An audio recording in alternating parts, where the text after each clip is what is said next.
Press legends 24.online में आपका स्वागत है और मैं हूं लतिका शामी।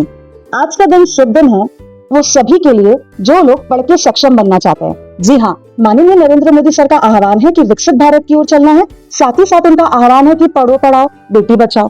परंतु जब हम Indira Gandhi national open university की बात करते हैं तो ये नाम ही काफी है उन स्टूडेंट्स के लिए, उन परिवारों के लिए जो जॉब के साथ साथ पढ़ाई भी करते हैं और पढ़ाई के साथ साथ जॉब भी करते हैं और डेफिनेटली विकसित भारत की ओर दौड़ लगाए हुए हैं। खैर, हम हैं इस वक्त हिस्लप कॉलेज में और आज आपको जान के खुशी होगी कि सालों ऑडिटोरियम में बहुत अच्छा 39 कॉन्वोकेशन रखा गया था। कॉन्वोकेशन किस दौर पे था, किस बारे में था, हमारे साथ में गेस्ट ऑफ ऑनर है, चीफ गेस्ट है और director of Indira Gandhi national open university Lakshman Kumarwat sir हमारे साथ में है। साथ ही मैत्री सर भी हमारे साथ में, जिन्होंने अपना कीमती वक्त हमारे लिए निकाला, उन बच्चों के लिए निकाला जो पढ़ के कुछ करना चाहते हैं। चलिए बने रहिए मेरे साथ। आपका धन्यवाद। Editor in chief press legend 24.online। कैसे हैं आप sir? I am fine. Sir, आपने जैसे बात शुरू किया और विकसित भारत की ओर जाने की बात की, वो तो माननीय नरेंद्र मोदी सर का आह्वान है ही, परंतु जिस तरीके से अभी हमारा देश जाने की कोशिश कर रहा है, पूरी दुनिया में वार जोन में हम लोग बैठे हैं, ये देश वो देश फाइट की ओर, लेकिन ये जो एक फाइट है पढ़ाई की, और पढ़ने के बाद कोरोना काल भी गुजरा, साथ ही साथ बहुत तकलीफों का सामना इस देश ने किया। ऐसे टाइम पे पढ़ के कुछ बनने की ख्वाहिश रखना, क्या Indira Gandhi national open university इस बारे में कुछ हमें समझाता है? चलिए थोड़ा सा इस पर रोशनी डालिए। इंदिरा गांधी नेशनल यूनिवर्सिटी जो है वर्ल्ड में एक यूनिक यूनिवर्सिटी है and biggest university, largest university है।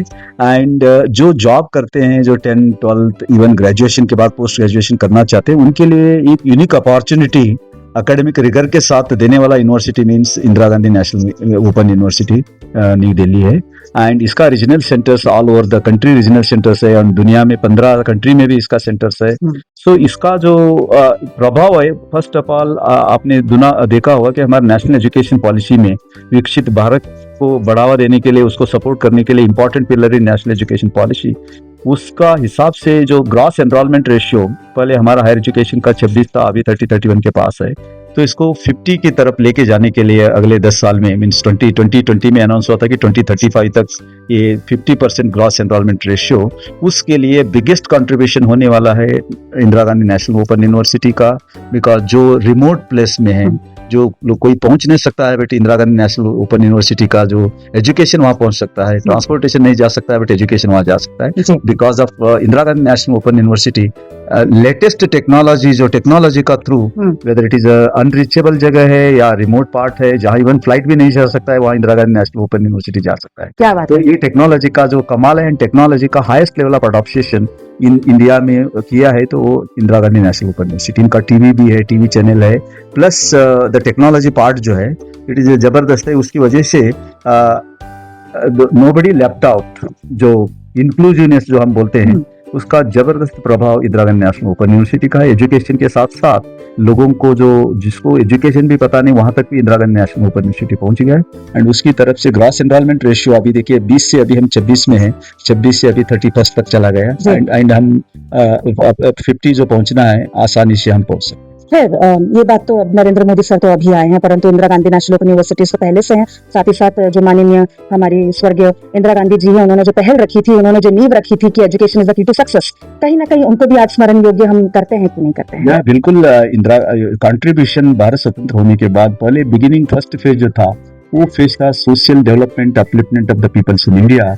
उसका तहत जो पब्लिक सेक्टर आ गए भारत में, बिकॉज भारत स्वतंत्र होने के बाद जो स्थिति था उसको एक लेवल तक लाने के लिए पब्लिक सेक्टर अंडरटेकिंग और बाकी जो डेवलपमेंट हो गया, इवन नेशनलाइजेशन ऑफ बैंक जो किया है, इंदिरा गांधी का बड़ा कंट्रीब्यूशन। इवन जो किंग्स को मानधन जो मिलता था उन्होंने बंद कर दिया। So how to bring the equity and inclusiveness, Indira Gandhi का कंट्रीब्यूशन बहुत रहा है। वो टाइम पे जो चाहिए था उन्होंने अच्छा किया है। तो जैसा आपने सुना कि सर ने कहा कि इंदिरा गांधी नाम का, डेफिनेटली मेरा सवाल ही ऐसा था कि सर भी जवाब देने में तत्पर रहे। खैर, लक्ष्मण सर आपका स्वागत है, मैं हूं लतिका शामी। सर, जैसे सर ने बताया कि नाम का तो फैमिली में एक बोलते ना, जिन्होंने हमारी नींव डाली, खुदाई करके जो पत्थर डालते हैं वो इंदिरा गांधी नाम ने डाला था। परंतु आज जो परिवार जिस तरीके से अपने आप को पॉलिटिक्स में भी आगे बढ़ा रहा है, कोशिश कर रहा है कि देश के लिए कुछ ना कुछ करे, उस देश की बागडोर में एक बच्चों को शिक्षित करना, एक पिलर यहाँ पे खड़ा करना और एक पिलर अपने आप को राजनीति में प्रूव करना, उसमें थोड़ा सा रोशनी डालिए। Indira Gandhi national open University world's largest university है और आज जो 1373 डिग्रीज हमने यहाँ के रीडिंग सेंटर से हमने डिस्ट्रीब्यूशन की है माननीय डॉक्टर भीमराव अम्बेडकर सर के हाथ से। तो इसमें जो है एक तो बड़ा यूनिवर्सिटी है और जो पॉलिटिकल लीडर्स है उनको पढ़ाई छोड़ दिए होंगे या कोई भी वजह हो सकती है, तो पॉलिटिकल करियर के हिसाब से उन्होंने पढ़ाई नहीं हुआ होगा, वैसे ही लोग हमारे पास बहुत सारे हैं। थ्रू आउट इंडिया हमारे पास 7 लाख एडमिशन होते हैं। अभी फिलहाल 35 लाख हमारे पास स्टूडेंट्स है और 45 लाख ऑलरेडी पढ़ के बाहर हो चुके हैं। उसमें बहुत सारे पॉलिटिशियंस भी है, डॉक्टर्स भी है। आज देखिए, आज एमए साइकोलॉजी में सबसे ज्यादा हमारा एनरोलमेंट होता है और एमए साइकोलॉजी में सबसे ज्यादा अभी आज डिग्री बांट हुई है जी। और उसमें आप देखिए कि आज सब तरह के विकलांग आज थे। हाँ, उसमें से डम्प एंड डीफ भी है, हाँ। ऑटिज्म के भी स्टूडेंट थे आज, और उसमें सबसे एज 85 इयर्स के डॉक्टर अलसी सर थे आज। तो ऐसे बहुत सारे, आज एक लेडी अपने छोटे बच्चे को लेके भी आई थी आज। तो ऐसे बहुत सारे उनके सब पॉलिटिशियंस भी है, अपने इसी में भी बहुत सारे पॉलिटिशियंस हैं। जी। हाँ, तो इसलिए IGNOU is the best for the all types of students learnings. जी। आगे हम और क्या कुछ नए कोर्सेज के बारे में देखना चाहेंगे सर? अभी कुछ और एनरोलमेंट्स, क्योंकि अब फॉर्म भरने की तारीख शायद 10 तारीख है, तो अभी और भी एनरोलमेंट्स लोग जानने की कोशिश करेंगे कि हमें और भी कुछ एड ऑन कुछ हो सकता है क्या, या लास्ट डेट एक्सटेंड हो सकती है? थोड़ा सा उस बारे में बता देंगे तो एक साथ दोनों चीज कवर हो जाती है। लास्ट डेट अभी बढ़ा दिया गया है कॉन्वोकेशन की वजह से, लास्ट डेट 10 अप्रैल तक किया गया है। और हमारे इस सेशन में 4 प्रोग्राम्स ऑलरेडी इंट्रोड्यूस कर दिए। हर सेमेस्टर में, यानी कि हर सेशन में एडमिशन के हम लोग 3-4 प्रोग्राम्स बढ़ाते रहते हैं। तो हर बार ये होता ही रहता है, साइकिल ही है। ये साइकिल ही है। खैर, तो आपने सुना लक्ष्मण कुमारवत सर ने हमें बहुत अच्छे से समझाया कि ये साइकिल ही है, ये चलती रहेगी। देखिए, पढ़ने की कोई उम्र नहीं है, हम कभी भी अपने आप को एनरोल कर सकते हैं। कभी कभी ऐसी भी सिचुएशंस आती है कि इंसान डिप्रेशन में रहता है, तो क्यों ना अपनी किताबें उठाए, पढ़ना शुरू करे और अपने आप को साइडलाइन करे कुछ चीजों से। देखिए, पढ़ के शिक्षित तो होना ही है, लेकिन कहीं ना कहीं सोसाइटी में हमारा एक रोल हम साबित करते हैं। यही मैंने भी जाना है Indira Gandhi national open university से, और मैं आपका धन्यवाद करती हूँ। ऐसे ही बने रहिए अपडेट्स के लिए।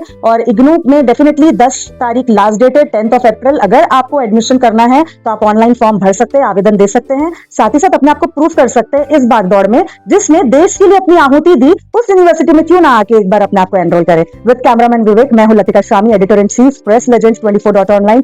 जय हिंद, जय भारत, जय विदर्भ, नमस्कार। Let's come and join the 39th convocation of Indira Gandhi National Open University. Be with me. The gap between the academy and industry. For his outstanding contributions, Dr. Maitri has received several prestigious awards, including the Ravi J. Mathai National. Continues to inspire students, educators, and institutions across the nation. His journey is not just a story of success, but a testament to dedication, leadership, and the transformative power of education. Honorable Regional Director, IGNOU Regional Center, Nagpur, Dr. Lakshman Kumarwat ji, Professor Prashant Shevke ji. There is only one way to make our prestigious university and nation proud, is through performance. Satish Dhawan, Vikram Sarabhai, Bill Gates, Abraham Lincoln, to name a few, all these people created themselves. There are no limits what you can accomplish. Benchmark the global best in whatever you do. Once you start benchmarking, the next step for you is to aim to be the leader in this global market. Difference. And today, if you look at examples of recent history, Sunil Bharti Mittal, Ratan Tata, Lakshmi Mittal, Ajim Premji, Narayan Murthy, how they made a difference in the country and in themselves, and they re-emerged as a new avatar. The same thing in different way, that yesterday of tomorrow is today. Today is a Bani word, a brittle, anxious, non-linear, and incomprehension. Dignitaries on the dais to kindly come forward stage for the proceedings. As I announce the names, I would request all the program holders and attendees to kindly be in the well of the auditorium to hasten the process. As Indira Gandhi National Open University is a central government university in India that offers education through distance learning and online mode. Established in 1985 by an Act of Parliament, location at New Delhi, India, it's a type of public central university, students over 3 million, that is 30 plus lakh, one of the largest universities in the world. Most of the studies are open and distance learning, that is online and ODL programs. Courses offered is certificates, diplomas, bachelor degrees, master's degrees, doctoral programs, around 300 plus programs across many subjects. The key factor is flexible study, good for working students, low fees compared to regular colleges, study from home anywhere in India. The convocation of Indira Gandhi National Open University is the official ceremony where students receive their degree, diploma or certificate after completing their courses, held once every year, usually in March-April, conducted at the main campus in New Delhi and also at regional centers across India. Students can attend physically or sometimes via join online live telecast. Degrees are formally awarded to students. A chief guest, often a famous personality or education leader, gives a speech. Selected students may receive gold medals or awards. The ceremony is brought live on TV or YouTube. Fill the convocation application form online, pay a small fee and get a 10-year certificate. In this regard, our students who are handicapped also taken part And when it comes to study, it's all about learned Indira Gandhi National Open University. Let's come and discuss about the history of Indira Gandhi National Open University. It is established in 1985 by the Government of India through the IGNOU Act 1985. It was named after former Prime Minister Indira Gandhi. The main aim was to provide accessible and affordable education to all the sections of the society. Started with just a few programs and around 4,000 students, focused on distance education using printed study materials, gradually set up regional centers and study centers across India, become a pioneer of open and distance learning in the country. When it comes to the expansion phase in 2000, rapid growth is seen. Number of courses, student enrollment, study centers nationwide, introduced professional and technical programs like MBA, MCA, etc. became one of the largest universities in the world in terms of enrollment.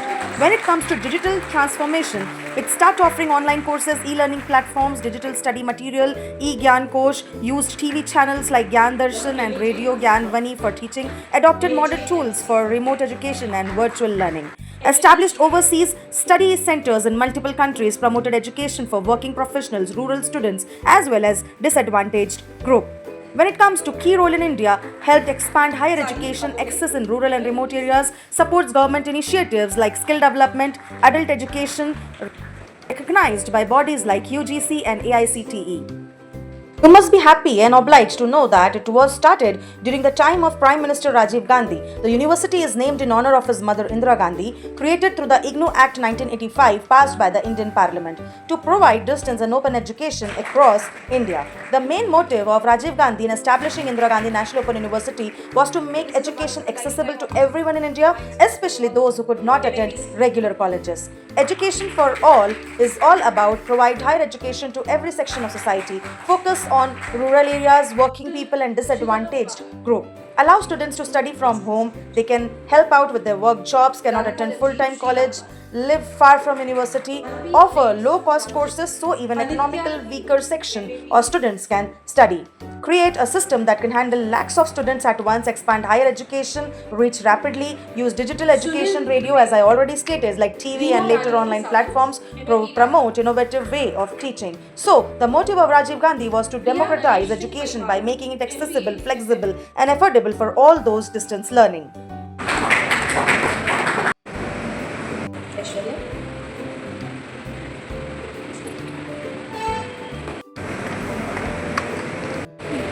MBA HN. Prabhakar Sunchwar, MBA HN.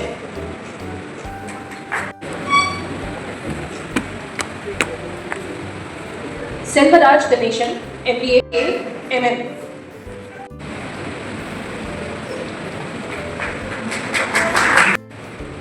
MBA OM again, Jaya Chawla. Uday Pratap Singh. Ankush Anil More, MCOM.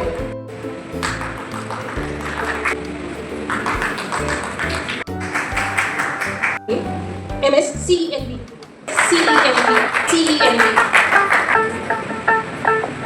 Tiwari, MSCENB.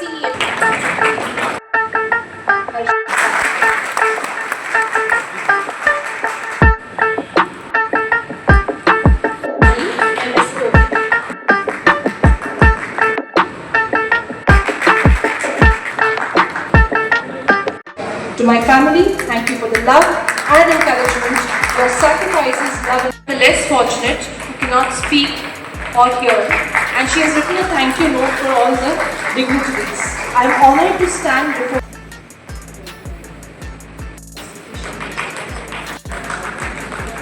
विनम्रता भी है और विनम्रता से पात्रता में वृद्धि होती है। आप सभी दीक्षित विद्यार्थियों के लिए हम प्रार्थना करते हैं कि आपकी पात्रता, आपकी योग्यता में वृद्धि होती है। To coordinate the ceremonial closing declaration of the convocation ceremony, I request Dr. Pathan to kindly take over the podium. Sir, please. Director sir, I request to you to declare the convocation closed. With the permission of Honorable Guest of Honor, I declare the convocation closed at the Regional Center, Nagpur. Thank you.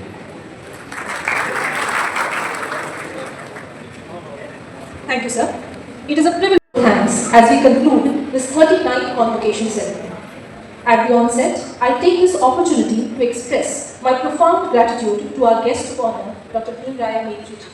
Sir, your presence and your guidance has provided invaluable inspiration to not just the students but to the entire gathering in this auditorium.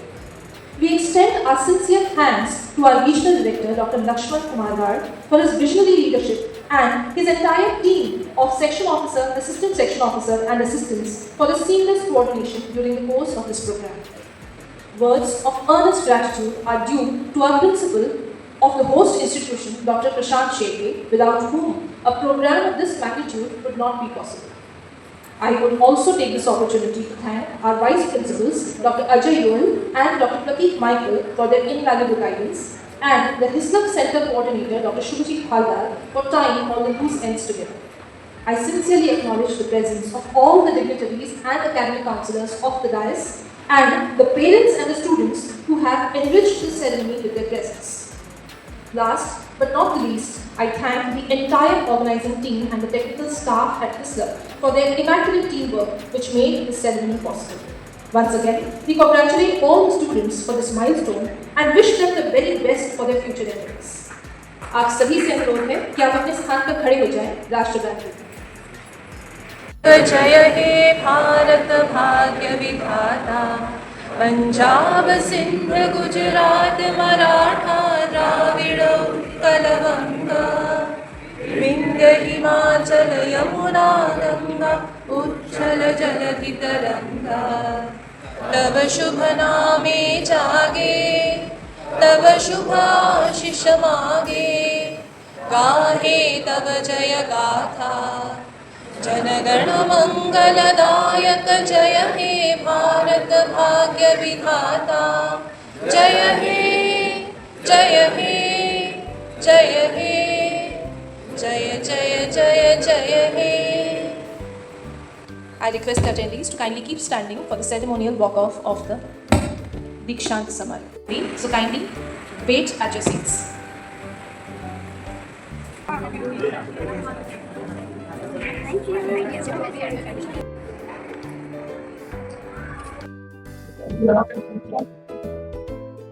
नमस्कार, आप देख रहे हैं press legend 24.online और मैं हूं लतिका शामी। आपका स्वागत है।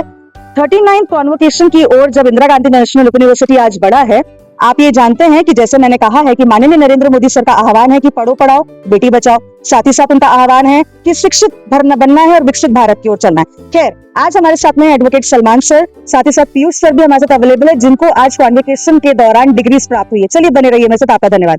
सलमान सर, कैसे हैं आप? अच्छा हूँ, आप कैसे हैं? नहीं, अभी जो दौड़ अपनी चल रही थी, कौन सी दौड़? शिक्षित करना। बच्चों को तो अपन पढ़ा ही रहे हैं, है ना। यूएमएस फाउंडेशन तो काम कर ही रहा है, साथ ही साथ अपने बच्चों का पढ़ो पढ़ाओ का भी काम चालू है। लेकिन इस बारे में बच्चों को पढ़ाते पढ़ते हम कब पढ़ने लगे भाई? जी, लाइफ में बहुत चैलेंजेस और स्ट्रगल रहे और किसी वजह से एरोनॉटिकल इंजीनियरिंग कंप्लीट नहीं कर पाया था। तो हमेशा से एक टारगेट था, पेरेंट्स का भी एक कंसर्न था कि नहीं आपको पढ़ना है आगे, और पेरेंट्स भी बहुत स्ट्रगल और स्ट्राइव करके आगे बढ़े। तो हमेशा था कि हम चाहे कितने भी बिजनेस में इन्वॉल्व हो, कितना भी सोशल एक्टिविटी करें, कितना भी सोशो इकोनॉमिक एक्टिविटी करें, कितना भी अपलिफ्टमेंट दूसरों के लिए करें, लेकिन ये अपलिफ्टमेंट जब तक हम एकेडमिकली खुद ही अपने प्रोफाइल को स्ट्रॉन्ग नहीं करेंगे और पढ़ाएंगे नहीं, और वही समाज, वही देश सशक्त होता है, वही इंसान ताकतवर बनता है जिसके पास तालीम होती है, जो एक एकेडमिक्स को लेके एक सीरियसली लाइफ में कुछ करने की कोशिश करता है। और तालीम एक बुनियाद है किसी भी इंसान के कैरेक्टर को बनाने के लिए, या उसके किसी भी लाइफ के इकोनॉमिक्स को लेके, या और भी ओवरऑल जो पैटर्न भगवान ने हम सबको दिया है। इसी फिक्र को लेके हमने सोचा कि नहीं, पढ़ना इज इंपॉर्टेंट और मौत तक हम सबके पास समय है, और इसलिए हमने master of arts in journalism and mass communication IGNOU से किया। मैंने लॉ भी कंप्लीट किया, मेरे दोस्त उन्होंने भी मास्टर्स कंप्लीट किया, और बहुत जल्द मैं डॉक्टरेट के लिए क्वालिफाई हो चुका हूँ। डॉक्टरेट के लिए भी स्टार्ट करना है जर्नी अपनी। तो लाइफ स्पैन में हमेशा यंगस्टर्स को कहना चाहूंगा कि age is not the bar, आपको मौत तक पढ़ना है। यहाँ ऐसे लोग थे जो 85 इयर्स ऑफ एज में भी डिग्री को लिया, कुछ ऐसे फिजिकली हैंडीकैप हमारी सिस्टर थी जिन्होंने अभी भी मास्टर्स को लिया, जो चल नहीं पाती है तकलीफों में। तो हम सबके तो चैलेंजेस अलग है, लाइफ में लोगों के चैलेंजेस और ज्यादा है। हमको लगा कि नहीं, ये बहुत इंपॉर्टेंट है, तो मास्टर्स इग्नू से किया। और मैं इग्नू का भी बहुत बहुत थैंक यू कहना चाहता हूँ, इग्नू की रीजनल डायरेक्टर का थैंक यू कहना चाहता हूँ, डायरेक्टर IIM जिन्होंने आज हमको अवार्ड किया ये मास्टर्स डिग्री, डॉक्टर मैत्री सर, उनका भी थैंक यू करना चाहता हूँ आपके माध्यम से। बहुत बहुत शुक्रिया। पढ़ेगा इंडिया तो बढ़ेगा इंडिया। तो पढ़ेगा इंडिया तो बढ़ेगा इंडिया। सलमान सर ने कहा कि किसी भी तरीके से हमें पढ़ना है मौत तक। खैर, पढ़ने की बात आती है तो शिक्षित होने की बात आती है और विकसित भारत की ओर जाने की बात आती है, जो माननीय नरेंद्र मोदी सर का आह्वान है। पीयूष सर, कैसे हैं आप? बढ़िया आप ऐसे आप तो लर्नेड एडवोकेट के साथ है, लेकिन अपने आप को भी आपने प्रूव किया है। आप अपने बारे में थोड़ा सा बताइए, आप क्या करते हैं? बिल्कुल मेरा नाम पीयूष करंजेकर है और मैंने हाल ही में अभी इग्नू से मास्टर ऑफ आर्ट किया है जर्नलिज्म एंड मास कम्युनिकेशन में। इसके पहले मेरा पीजी डिप्लोमा हुआ है आईएमसी अमरावती में और इसके पहले भी मेरा डिग्री हुआ है इंजीनियरिंग में JEE Raisoni college of engineering Amravati से। और काफी हेल्प हुई है इग्नू यूनिवर्सिटी की, क्योंकि बहुत सारे ऐसे बच्चे हैं जो कॉलेज जा नहीं पाते, बाहर सिटी में रहते हैं और उन्हें फाइनेंशियली बहुत प्रॉब्लम रहती है। और इग्नू यूनिवर्सिटी ऐसी यूनिवर्सिटी है, देश में एकमात्र ऐसी यूनिवर्सिटी है जहाँ पे आप ओपन आप बिना कॉलेज जाए या ज्यादा पैसे नहीं रहे तो भी आप यहाँ से कोर्स कर सकते हैं और अच्छा प्लेटफॉर्म देती है। और इसका फायदा आप अपने करियर जॉब के लिए या आने वाले अगले पीएचडी के लिए आप ये कर सकते हो। तो काफी अच्छा कोर्स है और इग्नू में बहुत हमको मदद मिली है। हाँ। लेकिन जैसे सलमान सर ने तो कर लिया जर्नलिज्म, कहीं ना कहीं उनका एक टास्क है, उसके पीछे वो मैं जानती हूँ, लेकिन आपका क्या टास्क है? बिल्कुल मेरा ये टास्क है क्योंकि मैं आगे में अपने करियर के लिए और इसको कैसे इसका मतलब उपयोग लूं और आगे करियर में उसको और कैसे यूटिलाइज कर सकूं, इस डिग्री का ये मेरा टारगेट है। और उसके आगे भी हमको पीएचडी करना है, तो इसके लिए ये बहुत इग्नू की डिग्री काफी हेल्पफुल रहेगी। तो डिग्रीज काफी हेल्पफुल रहेंगी। तो बहुत सारी ऐसी बातें हैं, परंतु कुछ बात पे सलमान सर रोशनी डालना चाह रहे हैं, चलिए जानते हैं क्या बात है सर। एक्चुअली लॉ करने का मकसद ये है कि हम जिस देश में रहते हैं उसका संविधान हमको समझना बहुत जरूरी है। अगर आप प्रोफेशनली उसको अचीव करते हैं तो बहुत अच्छी बात है। मैं यंगस्टर से भी कहना चाहूंगा कि लॉ बहुत इंपॉर्टेंट है आपके कामों को लेकर। जैसे हम लोग सोशल एक्टिविटीज में बहुत इन्वॉल्व है, सोशो इकोनॉमिक एक्टिविटीज में बहुत इन्वॉल्व है, हम लोग नेशन बिल्डिंग के कामों में बहुत इन्वॉल्व है। और कोई भी देश को समझने के लिए, उसके मतलब सरकारी पॉलिसीज को समझने के लिए और फिर एक आम आदमी तक बेनिफिशियरी तक उसको पहुंचाने के लिए आपको कानून, कायदा और बहुत सारी इन्वेस्टिगेटिव जर्नलिज्म, एक माइंडसेट और क्यूरियोसिटी होनी चाहिए। ये सारी चीजों को प्रोत्साहन और मोटिवेशन को लेके मैंने सोचा कि क्यों ना लॉ किया जाए ताकि हम देश के संविधान को समझे और देश के संविधान के मुताबिक काम करें। फिर क्यों ना हम जर्नलिज्म को पढ़ें, क्योंकि जर्नलिज्म एक ऐसी चीज है कि आपको लोगों से सवाल पूछना सिखाती है, अपने आप से लेके लोगों से सवाल पूछना सिखाती है कि कहाँ वो गलत है और कहाँ वो सही है। तो ये देश का फोर्थ पिलर भी है, इसलिए भी मैंने जर्नलिज्म किया। और मैं चाहता हूँ कि यंगस्टर्स भी लॉ करें, जर्नलिज्म करें, पढ़ाई जो भी हम करें इसको शौकिया करें, इसको पैशन के लिए करें और देश को और समाज को मजबूत बनाने के लिए अपने साथ साथ मेरा रिक्वेस्ट है कि आप लोग ओपन यूनिवर्सिटीज से, इग्नू जैसी रिनोन वर्ल्ड रिनोन यूनिवर्सिटीज से ये करें। थैंक यू, शुक्रिया आपका। तो जैसा मैंने अपने पिछले बहुत सारे वीडियोस में मेंशन किया है कि कॉन्स्टिट्यूशन ऑफ इंडिया की एक बुक सभी के घर में होनी चाहिए भाई। ना धर्म ना जाति देखनी है, हमें कॉन्स्टिट्यूशन ऑफ इंडिया की एक बुक रखनी चाहिए, पढ़नी चाहिए। खैर उससे भी ज्यादा एडवांस अगर हमें करना है तो हम लॉ कर सकते हैं, उसमें तो हमें सारे आर्टिकल्स मिल जाते हैं। परंतु बात वही है कि Indira Gandhi national open university में आप घर बैठे अपने आप को सक्षम कर सकते हैं, प्रूफ कर सकते हैं और बोल सकते हैं कि भाई I am MA BA XYZ whatever it is. But moral of the story is only that कि सलमान सर ने तो आज जर्नलिज्म की डिग्री ले ली है भाई, और हमारे जितने भी पत्रकार भाई बहन ये देख रहे हैं तो अब ये बात याद रखिए, हमेशा सलमान सर मुझे कहते थे मैडम आप सवाल बहुत पूछती हैं, लेकिन अब सवाल की तैयारी यहाँ से भी शुरू हो चुकी है। तो बने रहिए विद कैमरामैन विवेक। मैं हूँ Latika Shami, editor in chief, press legend 24.online। जय हिंद, जय भारत, जय विदर्भ, नमस्कार।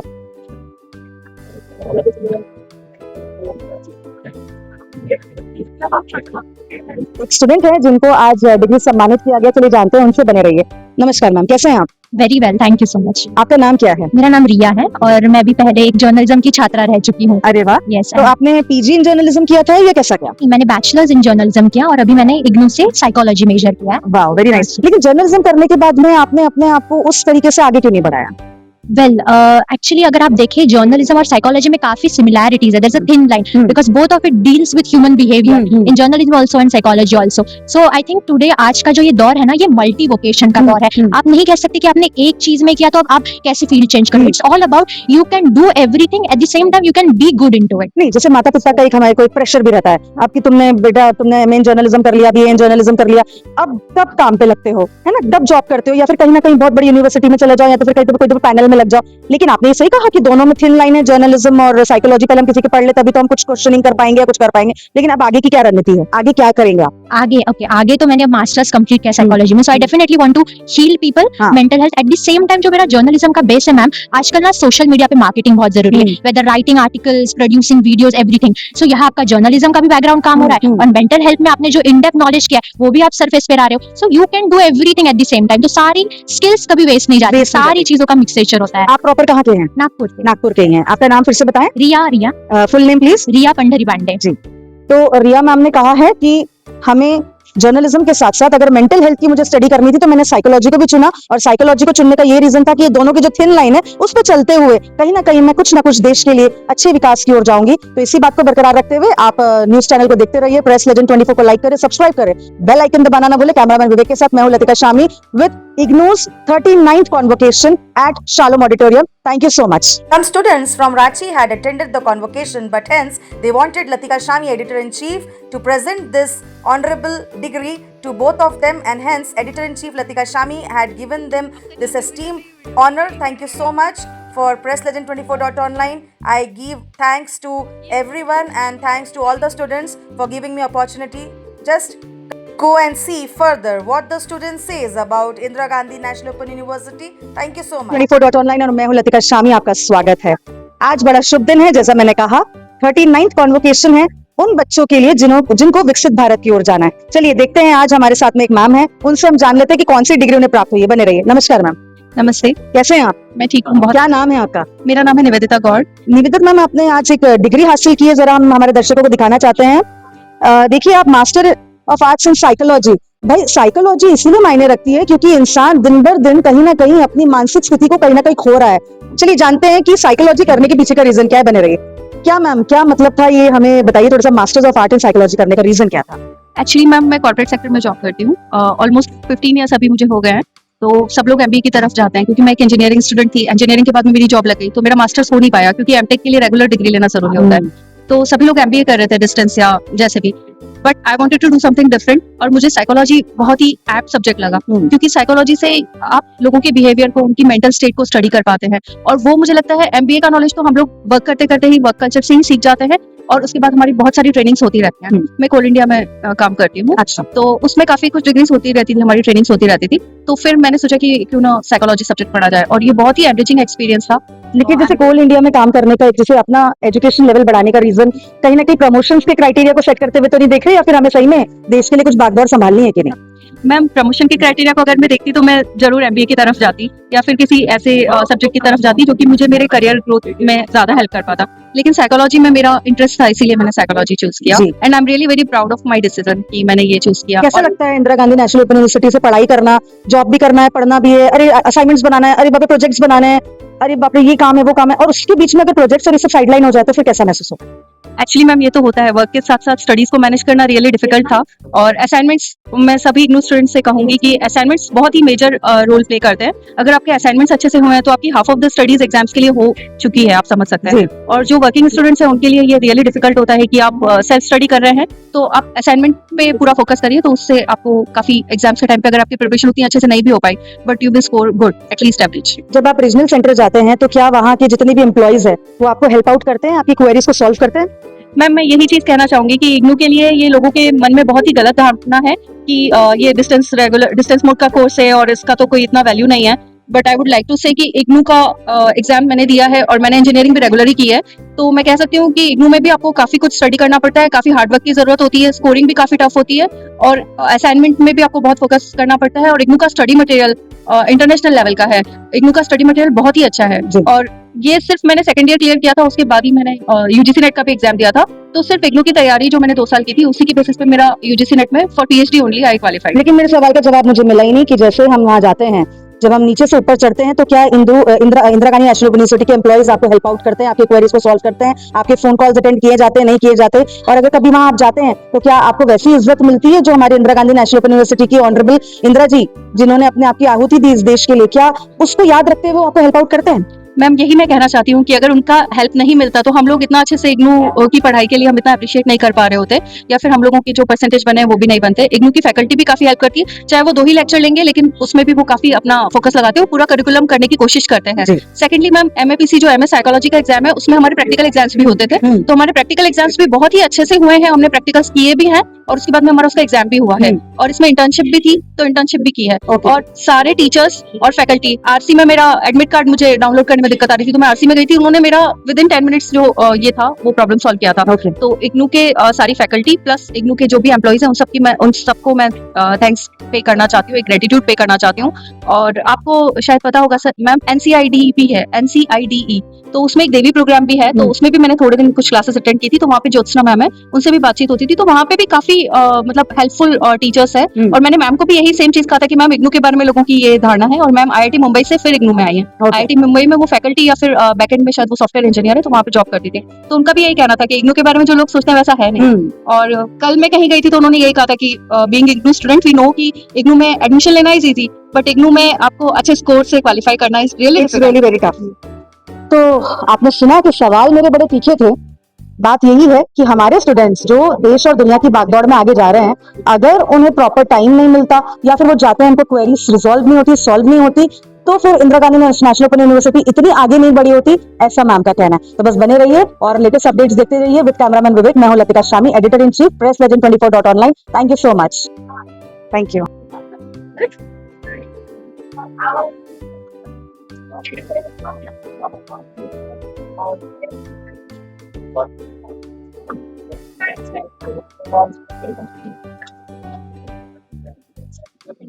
सर का भी समझ गया, परंतु मैं लक्ष्मण कुमारवत सर का भी शुक्रिया अदा करती हूँ जिन्होंने प्रेस लेजेंड की टीम को यहाँ बुलाया, क्योंकि हम भी इग्नू के ही स्टूडेंट हैं। विद कैमरामैन विवेक, मैं हूँ Latika Shami, editor in chief, press legend 24.online। जय हिंद, जय भारत, जय विदर्भ, नमस्कार।